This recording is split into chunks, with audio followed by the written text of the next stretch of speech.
just it makes me a little uncomfortable.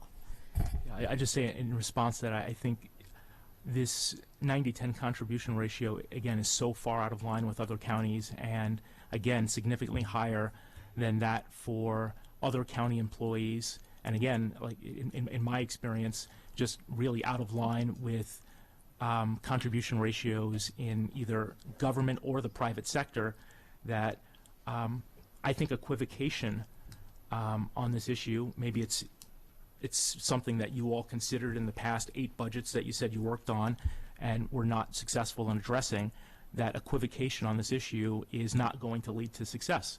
And I think that we need to be very clear now, take those dollars away before they're even there to haggle over. Ms. Sasa. Eric, it is my understanding then, if we go from 20 to 16, that basically whatever the consequences are, whether it's teachers layoff, basically the teachers will have to take the consequences because the money is not there from the very start. So if there is a gap, the gap will have to immediately be taken care of, which would mean teachers layoff. That's it. They just have to go. The money is not there, so they have to go. Furloughs. So that's what it would mean, from the very start. Okay, we have 20 now, and we could go 2 more months, let's assume. If we have 16, we can only go month and a half. So that means X amount of teachers would have to go after the month and a half. Is that what you are addressing, so that you know what the consequences are? I guess in terms of if I'm proposing a reduction from 20.5 million to 16.5 million, I assuming, Alex, you're the best person to address.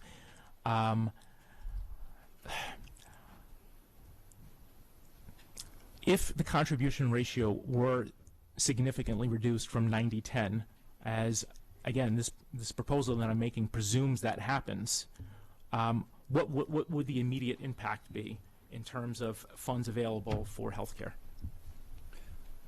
So this proposal will become effective July 1 of 2017 with the beginning of the fiscal year, because that's the budget that we're talking about. So we've identified that there is a structural disconnect between revenues from all sources and expenses collectively of about $20.5 million. For the year? For the FY18, correct, for the totality of that year. To reduce the... Meaning monthly, not to interrupt you, I just want to make sure I understand the math. Meaning monthly, then, that's about 1.6 or 7 million or something yes, like that. Yes, sir, that's right? correct. Okay. And so if the revenue request, again, from all sources, from the employer's share is reduced by $4 million down to $16.5 million, that means we have to identify opportunities, additional opportunities for cost avoidance, or find opportunities of receiving additional incremental revenues from the plan participants in the way of either co-pays, increasing maximum out-of-pocket expenditures, or reducing the employer-employee cost-sharing structure. That's the 90-10 ratio I was talking about. Correct. And those would need to be arrived at through, largely through the negotiation efforts between your chief negotiator and the chief negotiators for the respective four bargaining units. You certainly have the ability, however, to impose unilaterally any adjustments that you wish to those that are not represented by employee groups, actives, and potentially look at retirees as well. Right. So, Maria, to answer your question, I think I understand that because the 20.5 is divided by 12, Mm-hmm. right? So if for some reason the contribution ratio were not changed immediately as of July 1, which again, I'm presuming that happens, which then this pays for itself. If that were not to happen, this shortfall that you're talking about would not occur until the end of the year. Correct. Because the monthly expenses are 1.6 or 1.7 million dollars. Yes. So the amendment that I'm making would not put us in a position where we would be furloughing people as of July 1. Correct. Okay. Yes. Thank you. Yeah, but my statement was basically we would be furloughing, that's a consequence. No. You know, the consequence being not right now, It but could at be. the end, we could be furloughing teachers.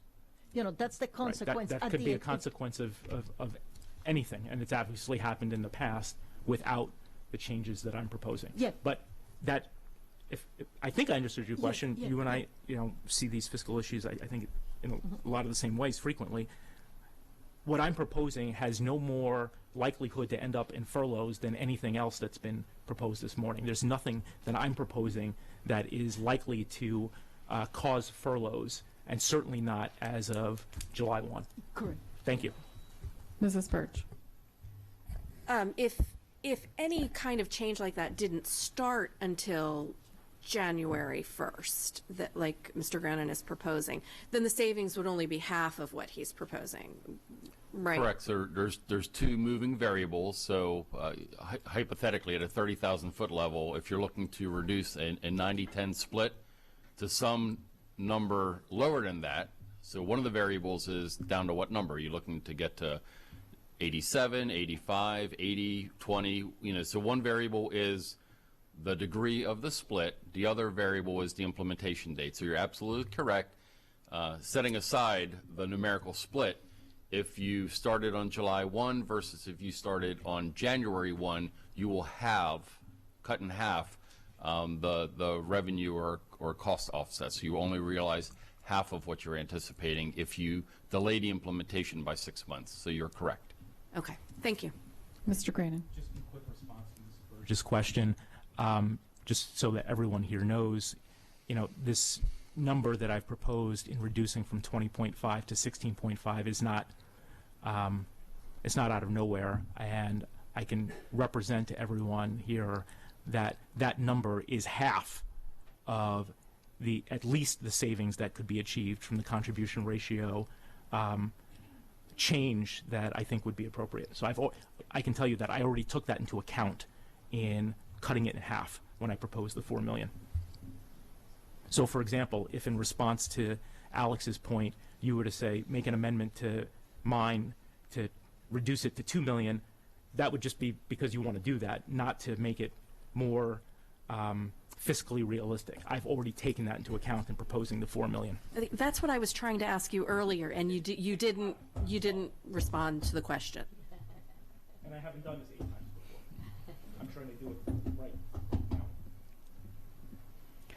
now. I understand where you're going with your amendment, Mr. Grannon. I'm just concerned if we actually do need more than 16.5 million, I think we should ask for the 20.5 because we are in communication with our county executive and the county budget officer regularly about the healthcare issue. By the time the county executive has to strike his budget, we'll have a lot more data.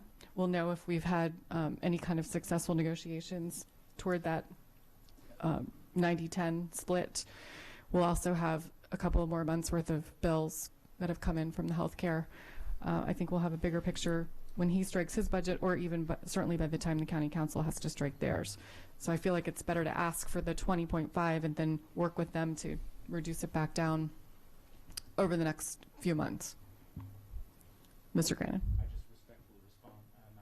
I'll just respectfully respond, Madam President, that I hear what you're saying, and it's specifically the point that you made about the negotiations. I think that our negotiations will be hampered in achieving what I think would be an appropriate bringing into line of the 90-10 contribution split that, like I said, is the highest in the state and higher than for all the county employees, if we go into those negotiations not having presumed that this change is made. Is there any public comment on this amendment?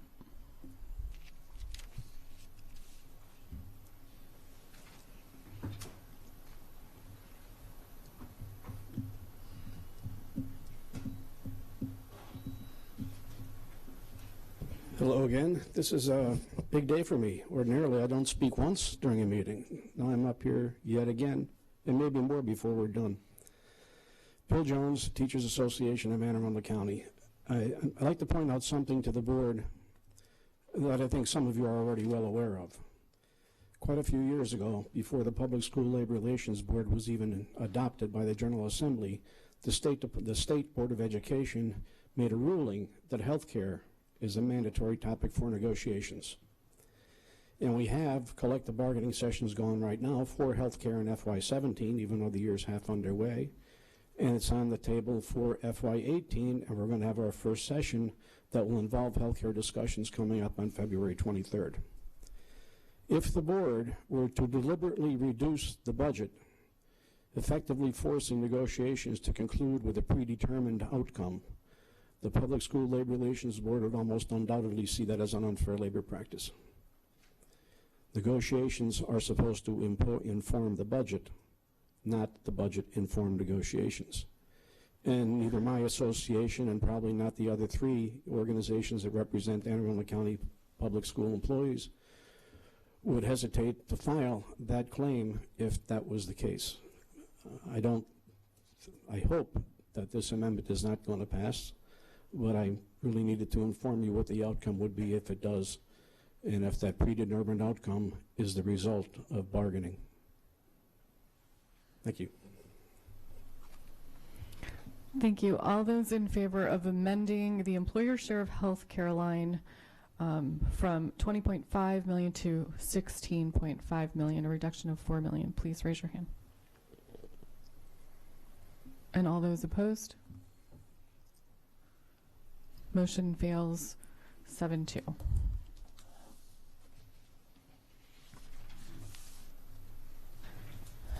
I do not see any more lights for amendments. Do we have a new grand total?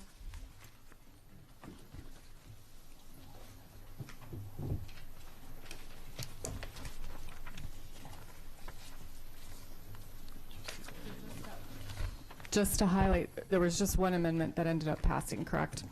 The Sasso's amendment for the 7,793,144. So I just want to make sure my math matches your math.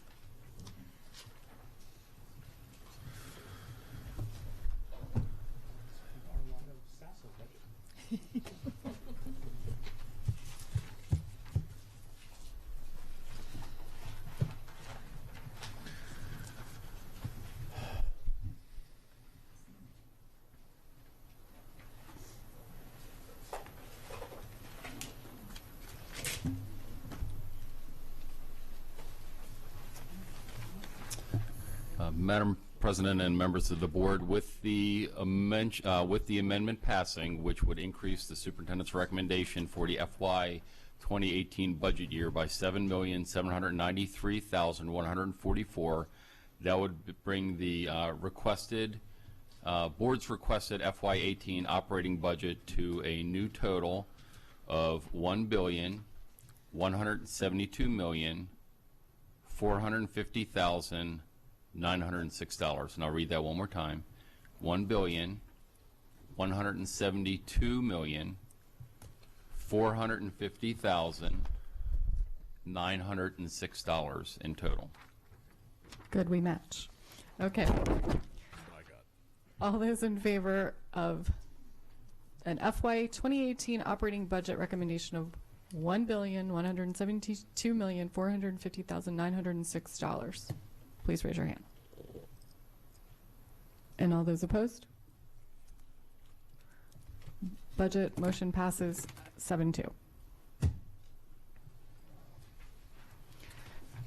Now we'll move on to the superintendent's recommended fiscal year 2018 capital budget and 6-year plan, item 5.04. Dr. Arlato, your recommendation.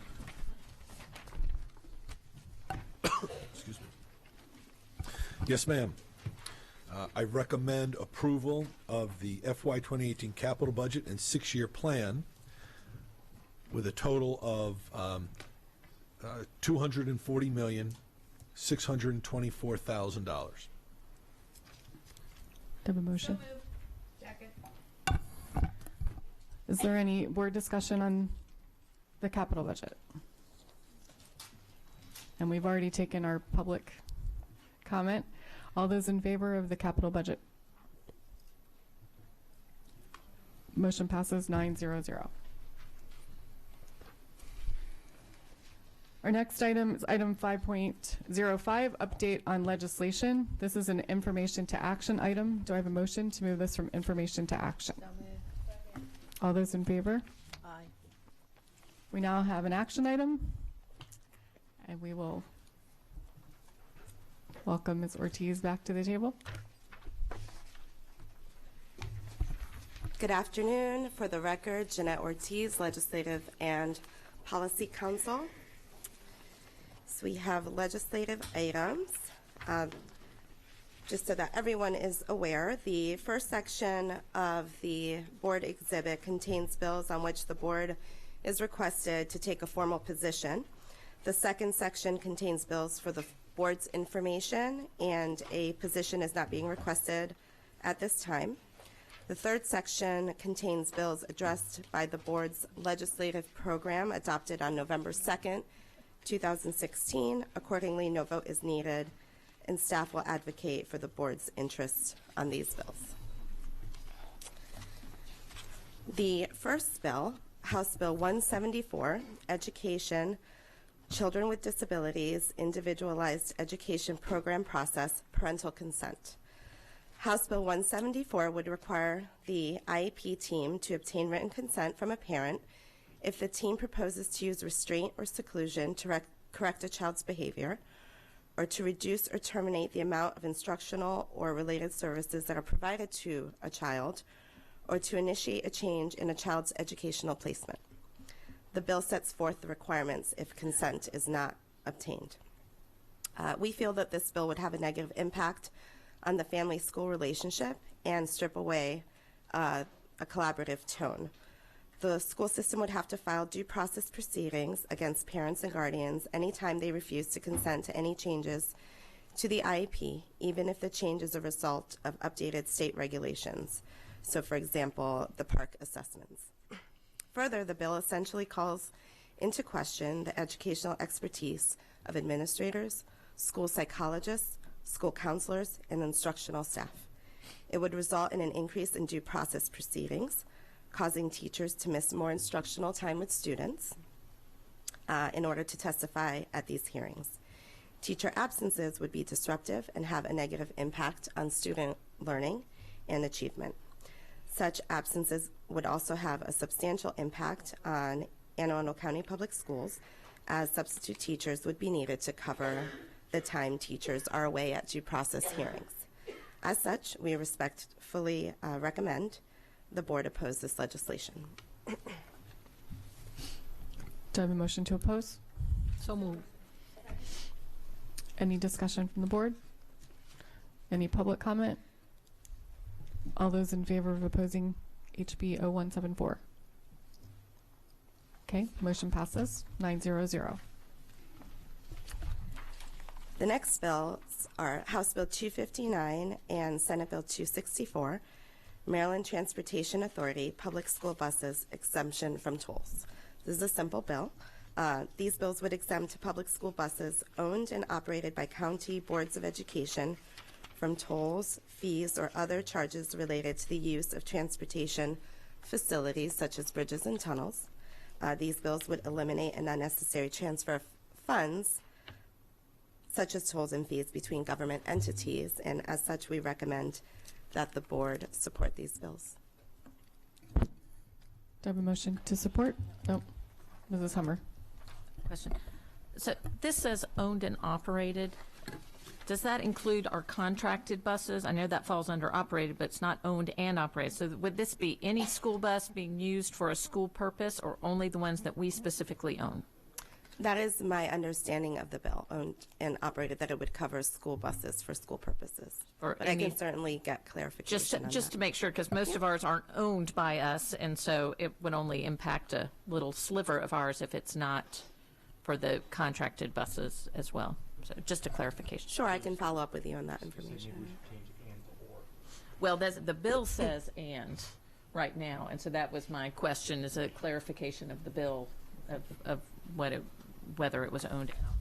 I mean, I fully support this. I just want to make sure it would cover all of our buses, no matter who's driving it and who owns it. Are you supporting with amendments? I don't know that we can amend because it's. Sure, Yeah, we can support with Either amendments you're With supporting it clarify. as is, or you're asking them to amend. Support with amendment and clarification. as to Sure, what we that can would be. do that, absolutely. So you're motion is to support with amendments, and the amendment would be that buses will be owned And and or. or operated? Yeah, so the, just in drafting style, it would be or, because or also encompasses and. So the amendment I would propose would just have or, but it's also understood that and is covered. Is there a second? So moved. Okay. Any further discussion, Mrs. Birch?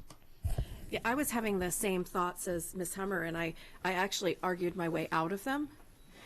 Because at first I was like, well, that doesn't cover all of our school buses. And then I thought, wait, but if it's our contractor, they don't just drive for us.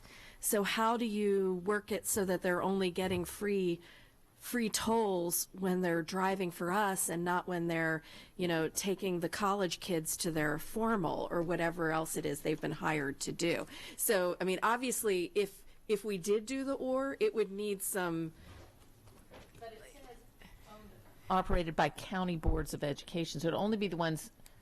Right, which I think that's why they only did the ones owned and operated, because that's really easy. We don't rent out our buses for private events. Right, but Whereas a private bus company does bus driving for a lot of different people. So I actually talked myself out of your amendment because I thought, man, that would be a logistical nightmare for whoever it is that has to give them the waiver to decide when do they get the waiver and when don't they get the waiver.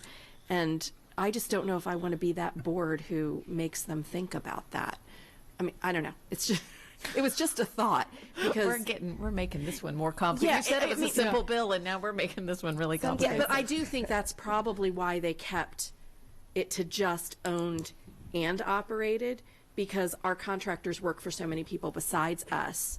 And how would you distinguish when it was for us and when it was for somebody else? Would they be using their tag when they're... Well, it said, I would get in, so it says owned and operated by county boards of education. If we made it or operated, that would be up to the state to give them a tag or something to do. Because if we only say owned by the school system, we only own like 10 buses. And the 50, rest we contract out. So it wouldn't help us very much if it was only ones that we specifically owned. So if we change the and to the or, it still wouldn't help us because we don't operate or own most of our buses. Right, correct. So we would need to support with an amendment that mentioned leased buses or contracted buses. Buses specifically. For the school, right. So the simple one would just... All right, so we've made a motion to support with amendments, but the amendments that we want, or at least the clarification that we want, is AACPS buses that are leased or contracted would be covered by this. Yes, That would be correct. our goal. Whatever that wording needs to be, I'll come up with something. while they're transporting our Right. students. I know. Is there any public comment on this? All right, all those in favor of supporting with amendments? Okay, motion passes 900.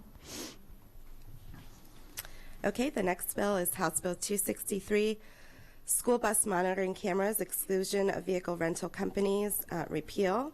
So this bill removes rental company-owned and operated vehicles from being exempted from the list of vehicle owners who could receive a civil citation as a result of a recorded school bus monitoring system or penalty via a police officer for overtaking and passing a school bus vehicle operating its flashing red light system.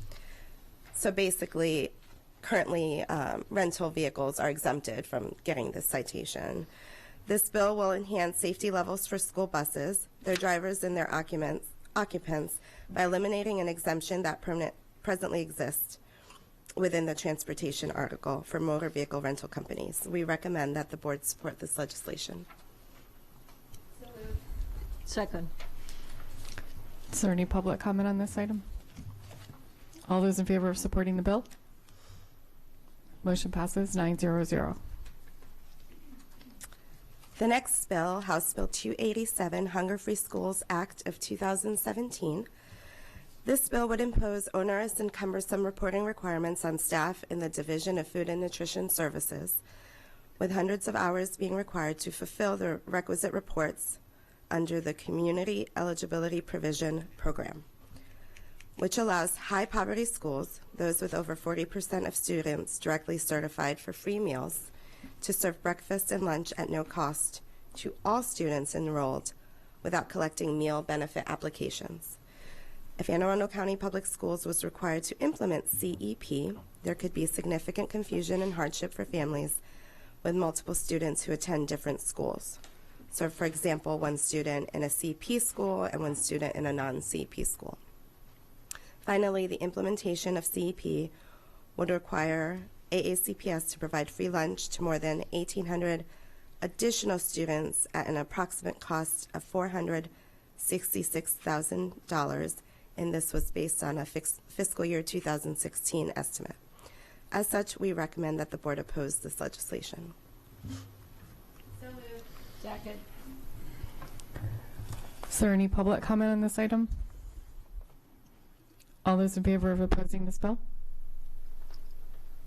Motion passes 900. The next bill, House Bill 331, Education, Behavior Intervention Plans, Physical Restraint and Seclusion. House Bill 331 provides guidelines for the use of restraint and seclusion for students with and without disabilities. The bill also adds new reporting requirements and includes a student's trauma-informed interventions in the definition of behavioral intervention plan. The proposed legislation would prohibit the use of restraint except in cases of imminent serious physical harm, and those where other less intrusive and non-physical methods have been ineffective. The bill would also prohibit the use of seclusion, though AACPS policy and regulations do not permit the use of seclusion unless the student is in a non-public setting. The addition of trauma-informed interventions would require training beyond the 8-hour certification AACPS staff currently receives. Additional training tools would have to be identified and obtained, and staff would need to spend additional time away from the students they serve in order to receive this training. While it is wise to have several instructional staff working with a student trained in positive behavioral interventions, a requirement that all adults working on a daily or routine basis be trained places an undue burden on schools. We recommend that the board oppose this legislation.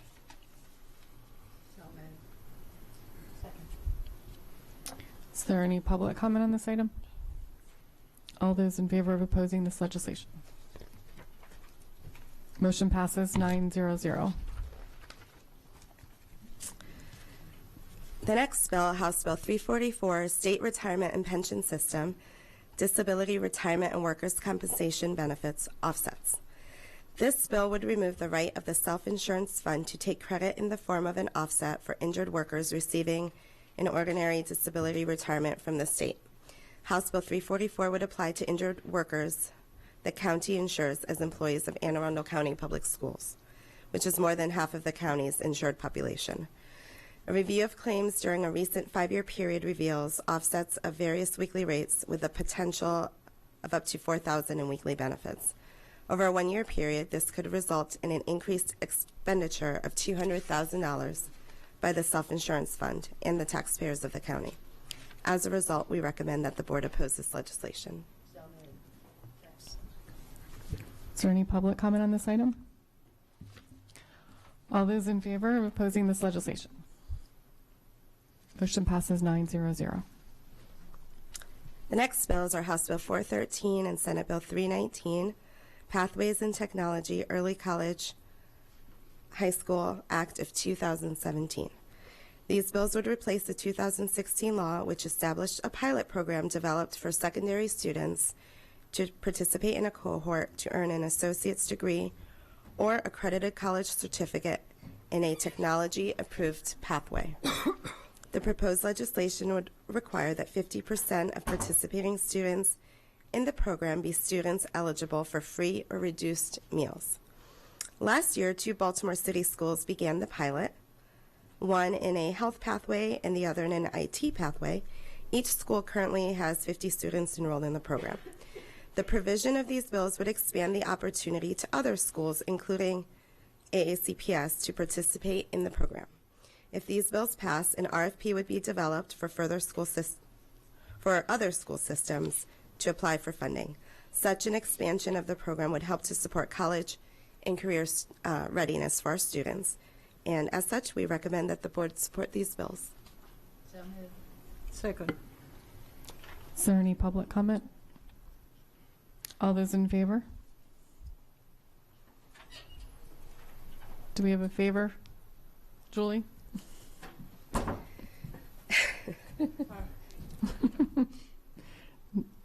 No. Pete? Okay, 900. The next bills are House Bill 495 and Senate Bill 154, Vehicle Laws, School Bus Monitoring Cameras, Civil Penalty. These bills would promote safety for our students while on school buses. We believe that increased penalties for failure to stop for a school vehicle operating the alternately flashing red lights diminish such instances. As such, we recommend that the board support these bills. So move. Second. Okay. Any public comment? All those in favor? Motion passes 900. The next bill, House Bill 497, Education Grounds for Discipline. This bill would significantly alter current Anne Arundel County Public Schools policy and procedures concerning employee discipline. The bill would allow an individual recommended for termination to request a hearing before the County Board of Education or an arbitrator. If an arbitrator is selected, the arbitrator would determine whether a county board has sufficient cause for suspension or termination of the individual. House Bill 497 would essentially strip the authority of the Board of Education to determine the suitability of employees in the public school system, which they are accountable to govern. This bill would place the decision of whether or not to continue an individual's employment with AACPS in the hands of an independent third party who may or may not have the best interests of students in mind. The bill is also an unfunded mandate that could have significant fiscal impact on the school system. As a result, we recommend that the board oppose this legislation.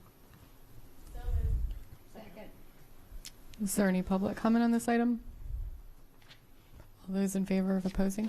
Nope.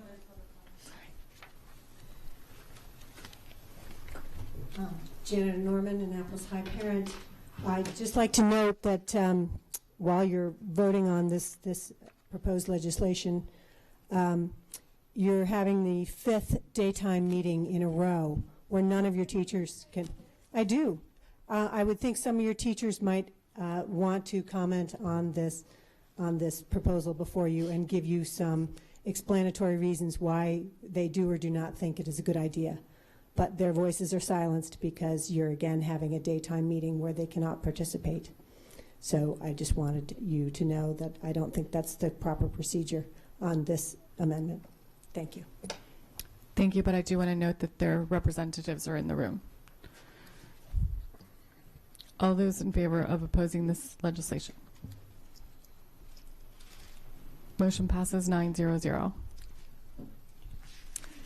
The next bill, House Bill 513, Education, Participants in Interscholastic Athletic Activities, Concussions, Penalties for Coaches. This bill would provide that on the recommendation of a county superintendent, a county board shall suspend a coach for not removing a student from play if the student is suspected of sustaining a concussion or other head injury in a practice or game, or for allowing a student who has been removed from play to return to play with the required written clearance from a licensed healthcare provider trained in the evaluation and management of concussions. House Bill 513 interferes with the school system's autonomy to determine how to address the discipline of staff and personnel. Anne Arundel County Public Schools supports local school systems retaining control of discipline procedures for coaches in accordance with current policies and regulation, as well as the guidelines outlined in the AACPS Athletic Handbook.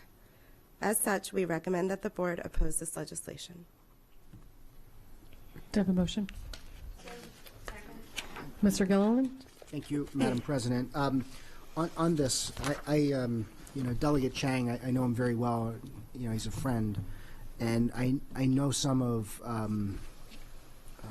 his rationale behind this. I see in the comments you were talking about local autonomy, and I guess my question is, does MSDE have any type of statewide policy is not the word I'm looking for, but is there some way of I don't know how I want to say Regulation? this.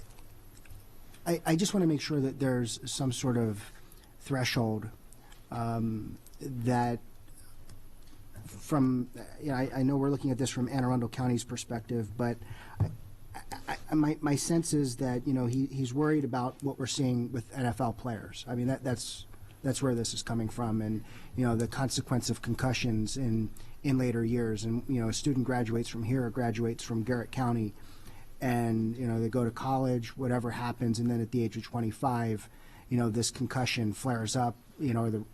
What had happened during that sporting event flares up, and then there's consequences to them later in life. And I guess my question is, even though local jurisdictions are left, as I think they should, to have that local autonomy, is there sort of a, I don't know what the word I'm looking for, I'm fried here. Guidelines?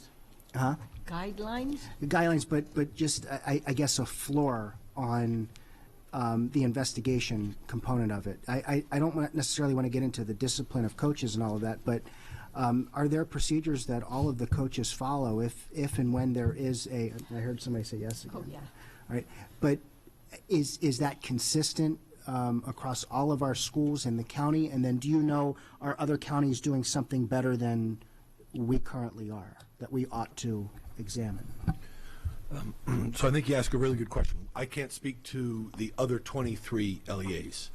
In fact, we are known across the state as we are on the forefront of this. A number of years ago, we started requiring impact testing, which is prior testing to athletics beginning in contact sports, so that we had a baseline for every one of our students in a number of sports in case we needed to go back to, we had a baseline, and then we could determine also when they return to play. So we've taken it out of the hands of coaches. Head coaches don't have that ability to return a student to play. It has to be through we have athletic trainers on the field at contact sports. So if it is suspected that one of our student athletes has suffered a concussion, that child can't return to play through the coach, it has to be through the trainer. So what this bill is doing, though, this bill, in case that were to happen, we would need to have the autonomy. Excuse me. Bless you. Thank you. We want to retain the autonomy to be able to discipline that coach or coaches or athletic trainer as needed. This is a little more onerous in that it would have to go through a series of levels up to the board, and it would take that away from a principal or a superintendent. But we are known around the state on the cutting edge, and we have protocols that return a student to play. And also to your question, this information has been shared with the delegate. Is there any public comment on this item? All those in favor of opposing the legislation? Motion passes 9-0-0. The next bill, House Bill 516, work group to study the implementation of universal access to pre-kindergarten for 4-year-olds. This bill would establish the work group to study the implementation of universal access to pre-K students at age 4 and require the work group to study and make recommendations and report its findings to the Commission on Innovation and Excellence in Education by September 1st, 2017. Anne Arundel County Public Schools believes that strong state and county funding support for pre-K through 12 public education will ensure that all students have the programs, services, and instructional support needed to meet rigorous standards established for student performance. As such, we believe that it is important for AACPS to have a role in the work group that would be created by this bill in order to help ensure that the impact of implementing universal pre-kindergarten on a larger school system is recognized. The expansion to universal pre-K would require AACPS to increase the number of pre-K classrooms by approximately 250, In addition to the staffing increase in building space, AACPS would also be impacted by the number of approved non-public pre-K programs, which are severely limited in portions of the county. AACPS currently partners with Head Start to provide some pre-K programs. As such, we recommend that the board support this legislation. Second. Mrs. Hummer? Certainly, we support and want to look at expansion of pre-K and receiving as much funding as we can. My concern with this bill is, isn't the Kerwin Commission that's currently meeting already doing this? Wouldn't this be duplicative and maybe have two groups that are not sharing, perhaps, rather maybe to keep it in the Kerwin Commission of one group that's studying this?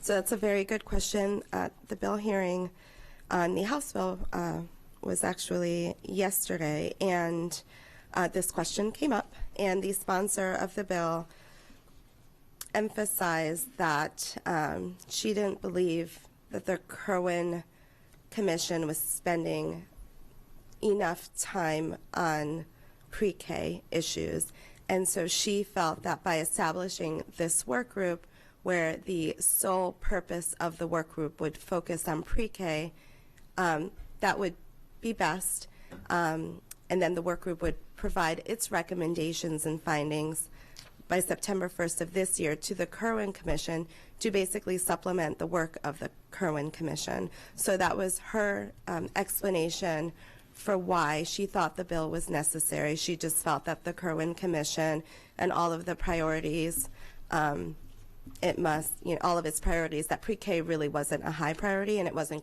going far enough. Going far enough. So she would like the commission to go into greater depth and use that to supplement to information to the Kerwin Commission. Correct. And so the work group would provide that additional information and recommendations to the Kerwin Commission.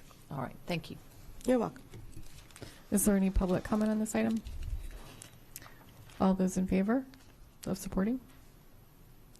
Motion passes 900.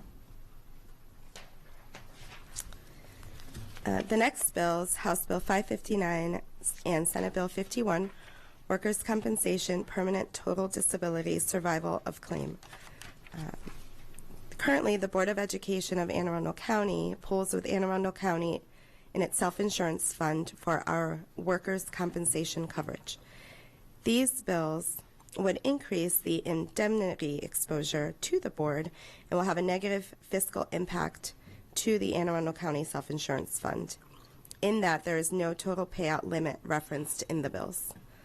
These bills would increase the expenditures for events that are beyond the responsibility of the employer. As a result, they would increase the workers' compensation indemnity exposure to the board. We therefore recommend that the board oppose these bills. Do I have a motion? Is there any public comment on this item? All those in favor of opposing? Motion passes 900. The next set of bills, House Bill 616 and Senate Bill 232, Education, Pregnant and Parenting Students, Attendance Policy. These bills would essentially require all school systems to have policy and regulation addressing parenting and pregnant students, and then it would prescribe what those policies and regulations would include. Anne Arundel County Public Schools already has policy and regulation that are aligned with state attendance guidelines. As such, we propose that these bills be amended to remove subsection C, which prescribes what each local school system must include in a pregnant student attendance policy. As amended, the bill would instead require each county board of education to adopt a policy to address the needs of pregnant and parenting students. However, the amendment would ensure local autonomy and allow school systems to determine how best to address their particular student needs, as they are the entities best equipped to make these decisions. As such, we recommend that the board support these bills with the proposed amendments. Second. Is there any public comment on this item? All those in favor of supporting with amendments? Oh. Sorry, I thought you said somebody was coming up. All right, motion passes 900.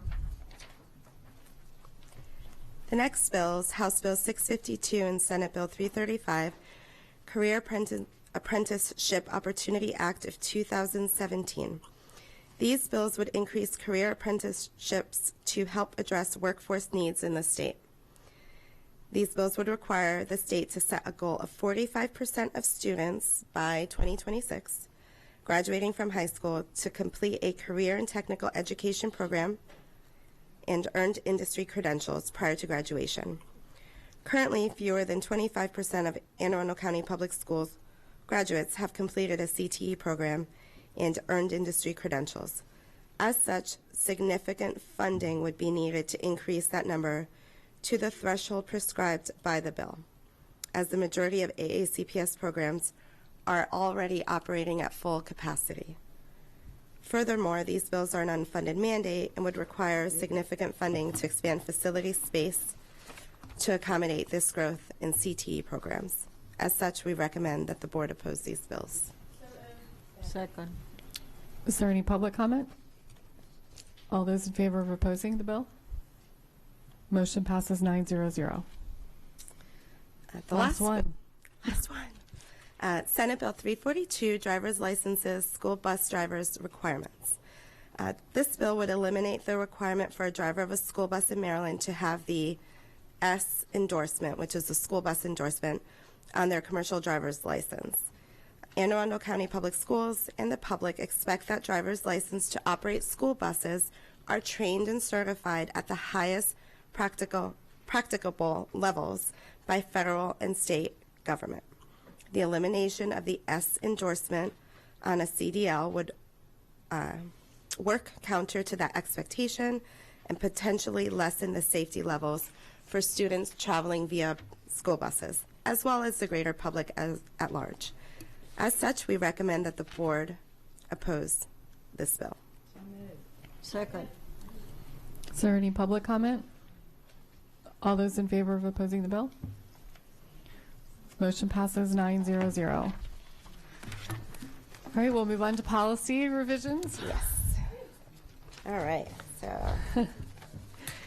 We have two that are up for first reading. The first one is 5.06 Wellness Code AE. This is an information item. Yes. So we bring before you today policy AE Wellness for first reading. This policy was last revised on July 12th, 2006. The updated policy provides guidance on the coordinated school health program that includes health education, physical education and physical activity, nutrition, environment and services, health services, counseling, psychological and social services, social and emotional climate, physical environment, employee wellness, family engagement, and community involvement. The policy will be posted on our website for 30 days for public comment, and I can answer any questions. I don't have any board questions. Is there any public comment? All right, we'll put it on the web. The public can Yes. comment there. Yes. Thank you. Thank you. Item 5.07 is policy code BBD, board staff assistant. So before you is Board Policy BBD, Board Staff Assistant, to you for first reading. This policy was last revised on August 18th, 2010. The updated policy provides guidance on the hiring of executive assistants to enable the board to operate in an efficient and responsive manner. The policy will be posted on our website for 30 days for public comment. And I can answer any questions you may have. I don't have any board questions. Is there any public comment? All right. That'll be on the web for 30 yes, days. for 30 days. Correct. Then we have 4 policy revisions that are up for action, third reading. The first is 5.08 Financial Management Goals, Policy DA. Dr. Arlato, your recommendation. Yes, ma'am. I recommend approval of policy DA, subject to final correction for style and format. Second. Is there any public comment? All those in favor? Motion passes 6-0.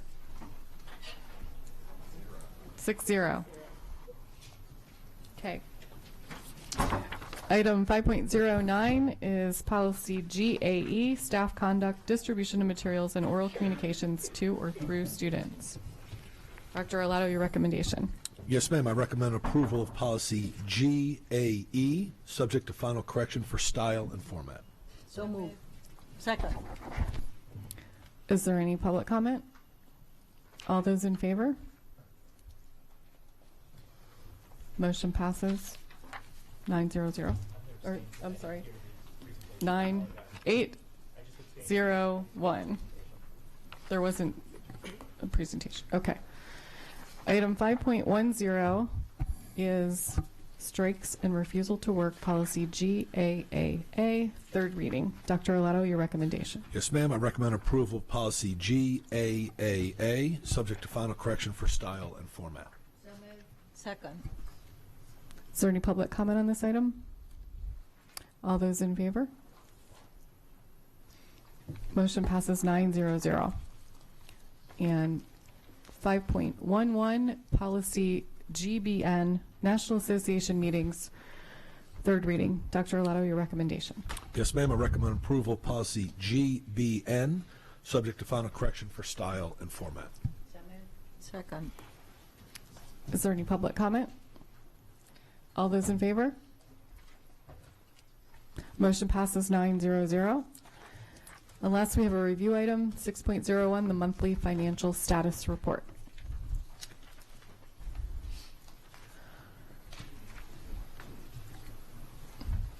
Are there any board questions or comments on this? Nope. Is there any public comment?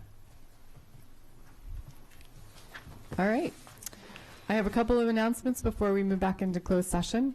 The first is that the upcoming board budget committee is meeting today, 1 hour after the public meeting ends. 2 hours after? Okay, 3 o'clock today. And again on Wednesday, March 15th at 4:30. The next board policy committee meeting is Wednesday, February 22nd at 1 p.m. here. And the next Board of Education meeting is Wednesday, March 1st at 10 a.m. Mrs. Hummer. I move that we go into closed session to discuss the appointment, employment, assignment, promotion, discipline, demotion, compensation, removal, resignation, or performance evaluation of appointees, employees, or officials over whom this public body has jurisdiction, or any other personnel matter that affects one or more specific individuals, and to conduct collective bargaining negotiations or consider matters that relate to the negotiations. Second. Second. All those in favor?